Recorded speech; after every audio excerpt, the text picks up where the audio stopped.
Welcome to the ONS Podcast with your host, Lynnaia Jacobsen. Welcome to our ONS Podcast. ONS stands for Office of Neighborhood Safety. I'm your host, Lynnaia Jacobsen, and I am a member of the ONS team. One of the things I am charged with is working with a group of community council members to come up with innovative preventative ideas and programs that prevent crime. In doing this work, I learned very quickly that St. Paul has an abundance of community organizations that are doing a lot of work to build a safer St. Paul, but there isn't really a free platform for these orgs to talk about what they do, why they do it, and how you can get a hold of them. So fast forward, we were approached with this amazing opportunity to work with our community partners here at Face2Face Academy, joining them in their outreach to connect with community through podcasts, and we jumped on the chance so that we could create this free platform for our community organizations. Shout out to Face2Face Academy here in St. Paul. We had so much fun with them this past spring on a project, and a big thank you to them from the City of St. Paul for being such a pioneer in youth support. So a little bit of background. The Office of Neighborhood Safety was launched in 2022 under the Melvin Carter administration, who is currently our mayor here in St. Paul. Community First Public Safety played a big role in this, and if you guys don't know anything about it, you can find more information at information.stpaul.gov. Community First Public Safety is exactly what it's called. It's a 40-plus community members collectively pinpointing public safety issues that we have within St. Paul. Their purpose was to do the research and make suggestions to the mayor's administration, putting together a list of needs with the idea of putting the community needs first. Our department was created from the research and suggestions from the Community First Public Safety Framework. At that time, the city administration knew that they needed something, but they weren't sure what it was that they needed, what to call it, and what was the model and mechanisms they were going to use to accomplish the Community First Public Safety recommendations, right? So, ladies and gentlemen, today I have part of my crew to help me better explain who we are and what we're made up of in the City of St. Paul. The City of St. Paul City Attorney Lyndsey Olson. City Attorney Olson oversees a very, very large team that handles all things legal as it pertains to the City of St. Paul. She is a Hamlin graduate, a professor at Minnesota University of Law School, the first female general counsel of the Minnesota National Guard and Minnesota Department of Military Affairs, and a member of the Ramsey County Equal Justice Committee. She is calling in, and hi, Lyndsey. Hello, everyone. So, Lyndsey, if you were a superhero, which superhero would you be? Oh, wow. I think I would be Wonder Woman. She's always been a hero of mine. Okay. And can you tell the audience a little bit about who you are behind the superhero suit? Well, I really believe in equal justice, and I'll tell you a quick story. I hope it's a quick story. Before I became the city attorney, I went to a leader course at Harvard that the military sent me to, actually, and we had to do this exercise where we come up with who we are as a leader and what our mantra is in the world, what our purpose is. And mine was warrior for justice. And we had to write it on a card and sit down in the room, and then everyone else in the room got up and walked around and looked at the cards, and then the professor randomly chose people and said, whose card did you look at? And somebody who looked at my card got chosen to answer and said, I looked at Lyndsey Olson's card. And he said, okay, Lyndsey Olson, explain to me, what your card says and why it says that. And so I had to stand up in front of the whole group and explain why I had written out Warrior for Justice. And it was a very emotional moment for me. And the reason that I came up with that as my purpose is because I get very passionate about both the idea of people achieving just outcomes. And when I see injustice, I want to fix it. And I think there's a couple people in this room who have probably observed that happening and know how true that is, that I just immediately want to help and fix what I see happening. And I chose a profession even before becoming a city attorney where I could be an actual warrior in the military for our country. And so I put those two things together. And I think that really comes to the core of who I am. And I get to do that now for the people of St. Paul and for our team and also with ONS. So I think that comes to the core of who I am and what I do. Super cool. Thank you. Next, we have ONS Director Brooke Blakey. Blakey is a Northwestern graduate who studied at Law Enforcement Executive Development Association. Some of you might know that as FBI LEDA, and Minnesota's Bureau of Criminal Apprehension, better known as the BCA. Brooke has an undergraduate degree in child psychology and criminology from the university and once served in the Ramsey County Public Defender's Office. Brooke, cape or no cape in your superhero suit, and why? Definitely a cape, because I'm all about accessories. So definitely a cape. How many hours of sleep do you get on average? 3. Do you sleep in your suit or do you wear regular pajamas like normal people? I sleep in my suit. Tell the audience a little bit about your non-superhero self. My non-superhero self loves to shop and has a penchant for sneakers. And so I am a self-proclaimed sneakerhead, and I love my sneakers. So when I'm not in my suit with my cape on, I'm shopping somewhere. For sneakers. And last but not least, we have Deputy Director Rachel Holzemer. Rachel is a University of Minnesota alumni and has a master's in leadership from Concordia. She spent part of her career working for Hennepin County in the Center of Innovation and Excellence and Human Services divisions, telling people what to do and how to get it done. She came to work for the city of St. Paul in 2019 because she wanted to bring her expertise home and foster her own community. Now, I'm so serious. Very curious how Rachel's going to answer this question, because at first glance, Rachel's suit looks like she would probably wear like pink or purple with a little bit of glitter, but she will probably say that if she was a superhero, she would be the Hawk because she's like that. So Rachel, who are you deep down inside as a superhero? Ooh, I'm like the Black Widow. Okay. A little bit edgy, not so mainstream. Okay. Yeah. My next question was going to be, what power about this character do you like the most? But I'm thinking it's probably the edgy part. Yeah. Yeah. Yeah. Tell the audience about yourself, and don't forget to include your favorite dish to make. Oh. Because Rachel cooks, you guys. I do cook. I think it's lasagna. I like to cook a lasagna, but everything from the sauce all the way down, I'll make from scratch. Like the tomatoes and stuff? Yeah. Oh, yeah. Oh, yeah. Oh, yeah. Now I'm going to have to bring that into the office. I was gonna just say. know it. So, like I said, I have City Attorney Lyndsey Olson here with me, Director Brooke Blakey of Office of Neighborhood Safety, and Deputy Director Rachel Holzemer. So my first question is going to be to City Attorney Lyndsey. Lyndsey, what introduced you to the idea of community-driven alternative public safety work? Well, I think it started with restorative justice for me. Probably when I was a kid in the Powderhorn neighborhood, I participated in a circle and it had a lasting effect on me. And I was always interested in restorative practice after that. And when I became the city attorney, one of the first things I wanted to do was start a restorative practice for the office as an alternative to traditional prosecution.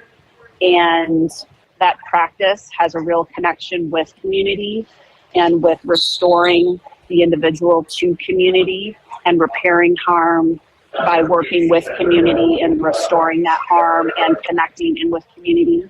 And the program that we created in the city attorney's office also is very neighborhood based, with individuals that are in the neighborhood where the crime was committed. And so the individual participant works with folks in the circle from the place where the crime occurred. And it has a real lasting impact on not just the participant, but also the participants' circle members as well. What was the moment you realized this would be the perfect antidote for community violence amongst our youth and our young adult population in St. Paul? I guess, when the mayor asked me to work on building that program, I really relied a lot on folks who knew more about the work than I did. And I think looking at other cities and programs that have done this really well, all of those programs really focused in on community and the communities that were most affected, the folks that were most affected, and also doing that in a really local way and not just taking something that has worked in another place and assuming that it's going to work the same for our community. And so I think that those concepts and the long-standing data around certain aspects of gun violence reduction programs, working with community. St. Paul is a place that, our small town, St. Small, I think, is a place where we can coalesce around how our different neighborhoods and communities are affected and build that community for ourselves very effectively. And I think we're doing that. So my next question is for you and Deputy Director Rachel, if I can just say Rachel. You can. What were the pieces you knew were necessary to start the process of building the division that would be taking on this kind of work? And Lyndsey, I'll let you go first. Well, I'll say first and foremost, I knew we needed a director who knew St. Paul, who would be able to take on both the challenge of building this work, building the division, and bringing together all of these various stakeholders who weren't used to working this way, who are working in different ways in the community. And I think we definitely found that in Director Blakey. I think we also needed to bring in outside experts. I think we've been very lucky in the work that we've been able to, the help and the assistance we've been able to get with John Jay and also with Harvard. Those folks have been extremely impactful. And I also think we had great luck when we built our alternatives to traditional prosecution. We did site visits, and I'm a huge believer in site visits to see programs that work. And we were able to build relationships with some really great programs and other cities, other teams that are working really well. And that's also been a strength and something that we lean on, something that we needed to help us succeed in the beginning. And Rachel, what do you think? What were the pieces that you knew were necessary to start the process of building this division? Yeah, I think Lyndsey was right. One of the first things I thought of was, oh God, we got to find somebody to lead this office that knows St. Paul and not just knows it, but understands and really is rooted in the deep history of the city. There's so much richness in the history of St. Paul and the families that live here and stay here. So finding somebody that knew that, understood that, was connected to all of that, was connected to community was so important, but also understood the complex nature of public safety and could really work together with some naysayers and work with folks that are active in the community, as well as pulling together a number of different departments to create this enterprise-wide approach for community first public safety in St. Paul. So I agree with Lyndsey. We found it in Brooke, and we were so lucky. We kept saying we needed to find our unicorn, and I think we did. The other big thing that was really important going into the implementation of this office was continuing to keep that tie to the community voice.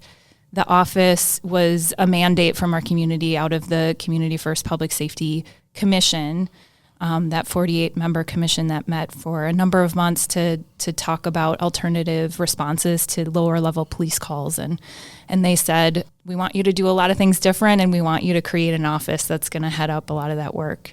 So knowing that we needed that voice constantly in this work. We're not doing this for the City of St. Paul, the organization. We're doing this for the City of St. Paul, the residents. And so if we don't have that voice constantly chirping in the back of our head, then what are we doing it for? So that really was a big reason why the Neighborhood Safety Community Council was born and put into ordinance and codified. So we are lucky to have invested partners in this work in that commission, but also just committed partners in the community who are, like you said at the top of this, doing the work of public safety in different ways in the community.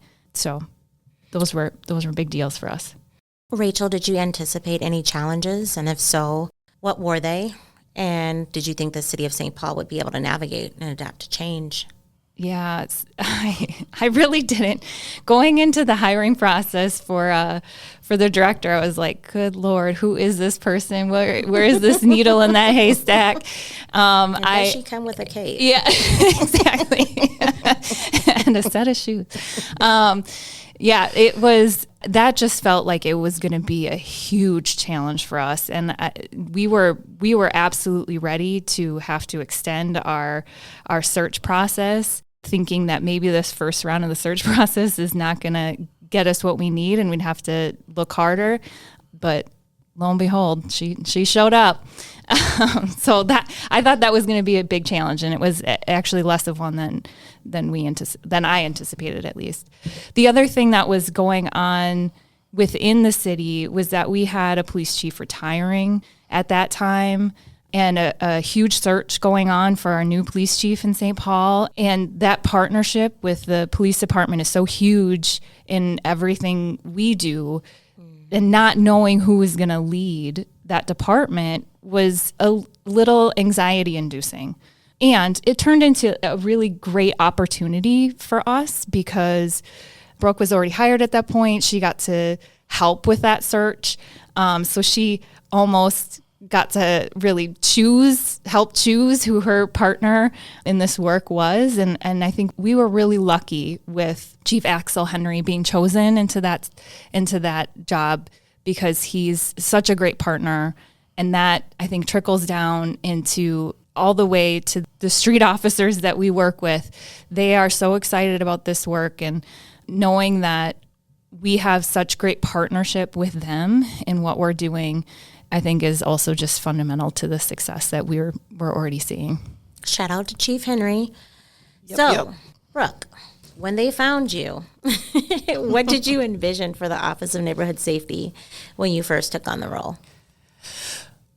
The first thing that I thought was, I have to make sure that folks understand that this is not part of a defund the police movement.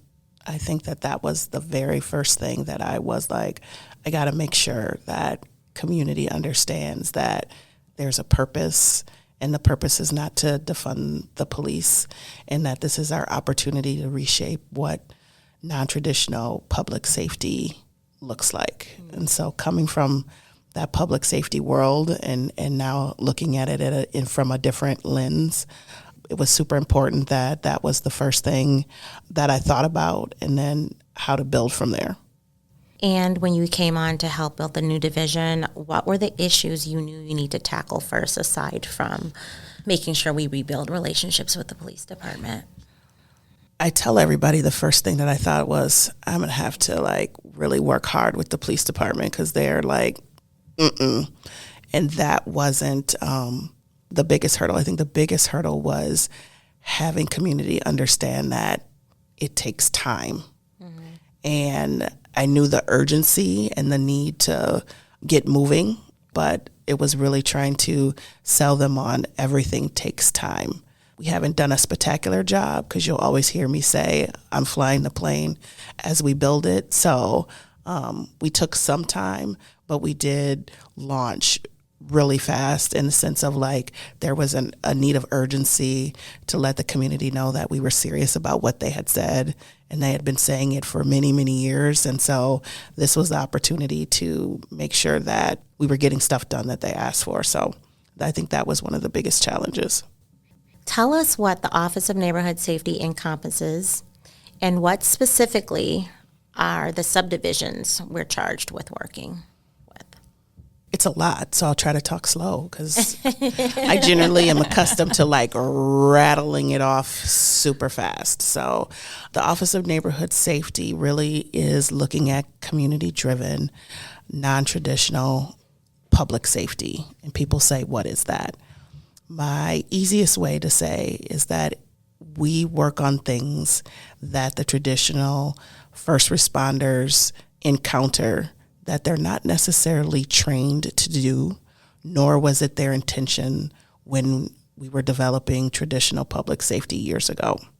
And so we're engaging with community in sometimes their worst moments, but also in sometimes when they just need assistance and police, fire aren't the assistance that they need. And they needed to be mobile. They needed to meet them where they're at. And so that's what we do. So we have one of the biggest things that was set out in the Community First Public Safety Strategy framework that you talked about earlier was the need for community response teams. And so with the mayor and the deputy mayor, we talked about maybe more of an optimal response and a community response, knowing that you might need multiple things when you call 911, right? Because it's not all just one thing. It's not all one thing. So we might need police on the front end to secure the scene and keep it safe while we bring in additional resources to address the issue at hand. And it might be some things that we need, very simple things like, I need a timeout for my kids and I'm struggling with some of my mental health, but that doesn't mean that we need kids to be removed from their space. Just means that we need to provide an additional resource in that. But in the very moment, based on what was happening, we might need the police. We might need fire to come and deal with some of the immediate building needs. So we might have a fire, things like that. But then we have the aftermath of how do we take care of community and family? How do we stabilize? And so one of the things that the Office of Neighborhood Safety division that we have is really looking at community stabilization. And that comes in lots of different ways. The second portion of what community was talking about is how do we engage with young individuals that are headed down a path of continuous engagement in violence and specifically gun violence. And with that, how do we get upstream to have a prevention and intervention component, but also recognizing that there's still some enforcement that needs to happen as well. And so with that, we started working with the National Network for Safe Communities and engaging in their gun violence intervention model, which has purposes of focused deterrence, which is an overall component of what community was asking, is that we know that there's a small amount of individuals in our community that is causing so much harm.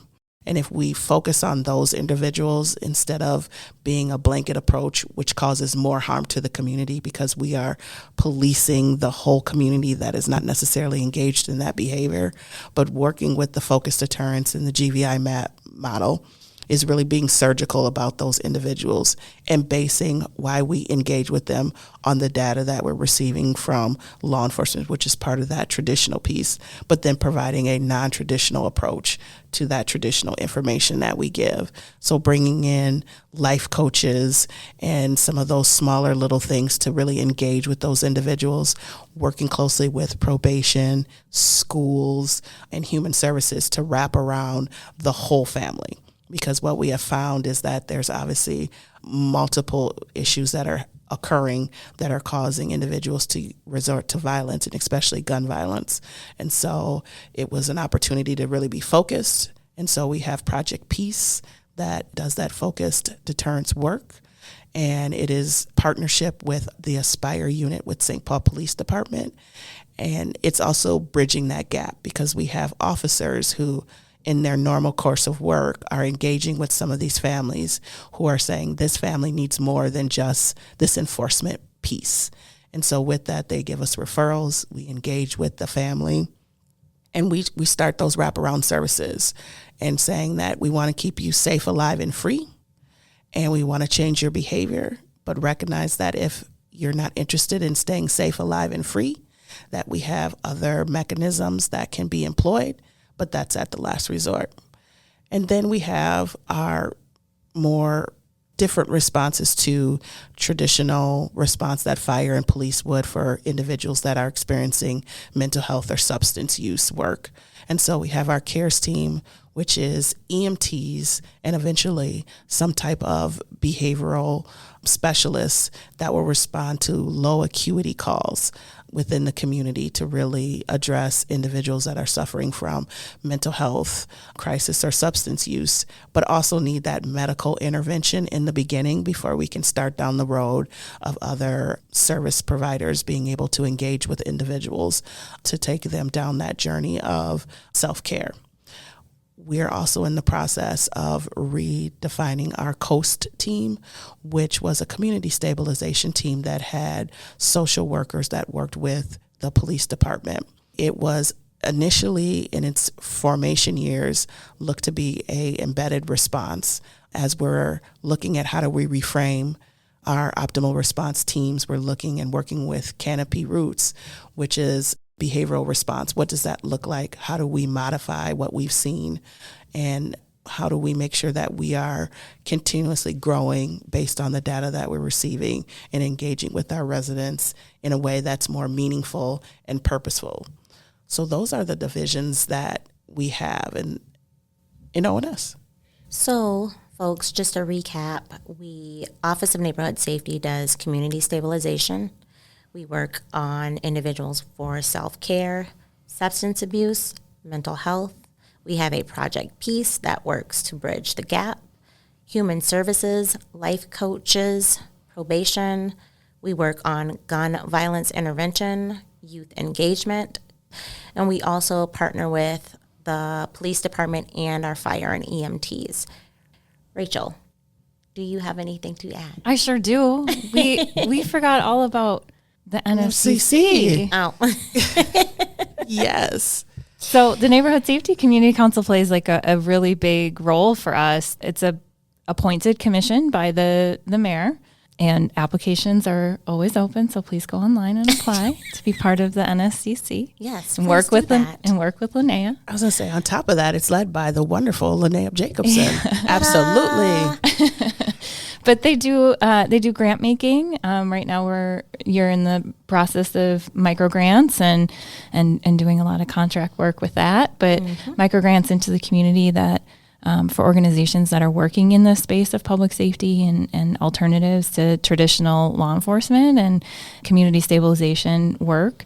Things that really fit into the strategic plan for ONS. So you're making micro grants for that, and they let us know if we're staying on the ball with our work here in ONS too. So they have a voice to our strategic plan and the work that we're doing and keeping a pulse on what's going on in the community and what the community thinks of what we're doing.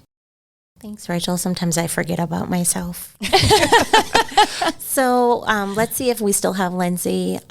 City Attorney Lyndsey Olson, are you still available to talk? Yes, I'm here. Okay, so I have one last question, and I'm going to let you go first. What are your goals for Office of Neighborhood Safety? Well, I think the plan from the beginning was that they would be able to become their own department within the city. Right now, they're part of the Office of the City Attorney, and that's a pretty unique construct, but I think it's one that's worked for us so far.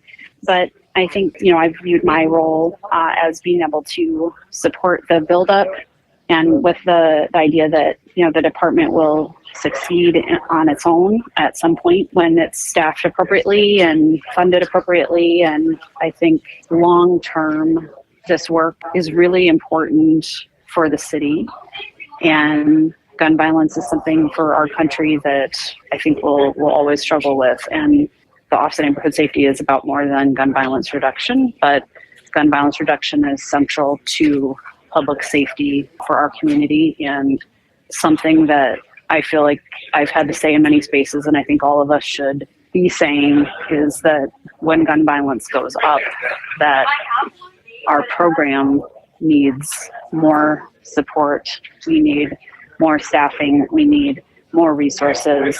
Many times GBI and CBI programs, like project piece, offices like neighborhood safety get less attention, they get less funding, unlike law enforcement. So when crime goes up, law enforcement gets more attention, and we say, hey, we need more police on the street, we need more public safety resources, and we don't look at our Office of Neighborhood Safety Resources as those same types of resources, and we need to reframe the way that we look at that as a community and be thinking about constantly adding those resources and personnel where they're needed, because crime will fluctuate. And right now, crime is down in St. Paul, and that's fantastic. And that's a result of all the great efforts of the people on this podcast and all of the staff and the enterprise that we've been working with in the community. But when it goes up, I think what I want for ONS is that we remember that we need to keep supporting and not let all of this effort go by the wayside. Amen, sister. Amen. Brooke, what do you think? What are your goals for Office of Neighborhood Safety? My ultimate goal is that it is sustainable past me, that we are creating a succession plan and that it becomes embedded in the enterprise. And just as Lyndsey talked about, that it is something that is just a part of the normal everyday functioning of a city, that it's not a program, that it's a department, it's a change in system and how we view things. So when things happen, it's an automatic that we call Office of Neighborhood Safety, we call the police department, we call the fire department, we are talking with our emergency management, in that it's ingrained and involved in every single aspect of how the city runs, because we are in every aspect of how the city runs, and we have been real integral in answering those calls when needed, when non-traditional thought processes or needs come about. Office of Neighborhood Safety is generally the first call, and so I want that to actually continue to be what it is and be beyond me when I walk out the door, that it stays a part of that. So that is the biggest goal, that it just becomes just like when we think we pick up the phone and call 911, that when somebody arrives, it's going to be ONS, police, fire, and not, what was that program called? Right. Yeah. Rachel, what do you think? What are your goals? So much of the work that I do for ONS is like the unsexy behind the scenes stuff. And so I have a few goals in that, like internally, along with what you've said, Brooke, is I really want us to be established for success long term, that we've got a strong foundation with, our budget is sound and we have funds that we can rely on long term to sustain us, that we've got a solid staff, and I think we're so on the way to that. We've recently hired some just amazing, passionate, talented folks that are chomping at the bit to get out and do the work, that, we've got just standard policies and practices in place. We're working through all of that, and we're working through a new case management system as well. And so fully launching all of that so that the office isn't really dependent on the people that are there, and that it's just operationalized, and that it's become such a part of the fabric of the city of St. Paul that folks can't imagine not having it there, so that it lives well beyond us. I think we're part of the work that we didn't really talk about too much was a lot of this crime prevention through environmental design work that we've just started. So add that to our technology, and that's something we can add to the list too. But so much of the work that we do, including that, is an enterprise-wide effort that though we may lead it, though we may instigate a lot of the conversations and the meetings around that and hold people accountable to work, we can't do it by ourselves. We don't want to do it by ourselves. It's a really, truly an enterprise-wide effort. And I think folks across the city are really, at least within our organization, are starting to see how they play into public safety, all the way from Parks and Rec and libraries to Public Works and PD. Like, all of those departments play such a fundamental role in creating safety and safe spaces and safe communities in the city. And also, I really want our community to see themselves as part of this work as well. And that's something that we absolutely, I think, have some work to do there. You know, we had a lot of internal focus in this first couple of years, and it's going to be important for us to really find that space for how our community fits into those conversations as well. So internally, I think that's, those are my goals, really creating a sustainable office for the long term.